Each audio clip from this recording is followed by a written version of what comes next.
BTCৰ LP আৰু UPৰ বিষয়ে মই ভিডিঅ' দিব পৰা নাছিলোঁ। তো আজি মই এই ভিডিঅ'ৰ যোগেদি আপোনালোকক কিছুমান কথা ক'ম বা জনাম। তো চৰকাৰ গঠন হ'ল আৰু চৰকাৰ গঠন কৰাৰ পিছত এতিয়া শপত গ্ৰহণ চলিল। তো সেইবাবে কিছুদিন পলম হ'ল। এতিয়া বোলে 3 দিন, খবৰ পোৱা মতে 3 দিন হৈছে কামটো মানে ৰিজুম হোৱাটো।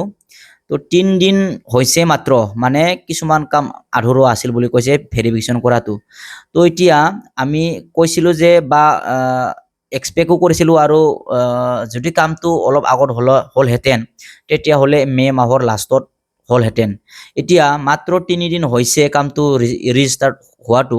এতিয়া মে' মাহৰ লাষ্টত আশা কম, বহুত আশা কম, মানে 10% মানহে চান্স আছে, 90% মানে চান্স নাই মে' মাহৰ লাষ্টত মেৰিট লিষ্টটো ওলোৱা।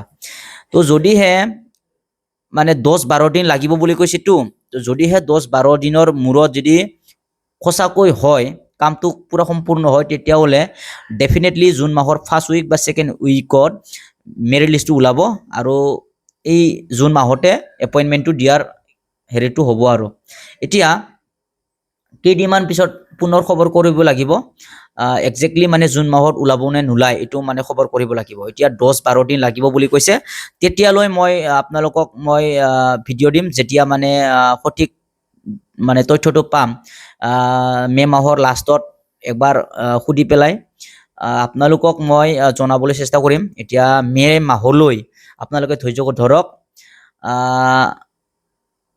10 দিনটো ধৈৰ্য ধৰক আৰু 10-12 দিন কৈছেতো, 10-12 দিনৰ পিছত যদিহে হয় জুন মাহত ডেফিনেটলি মেৰিট লিষ্টটো পাব্লিছ হ'ব আৰু এপইণ্টমেণ্ট পাব। ধন্যবাদ।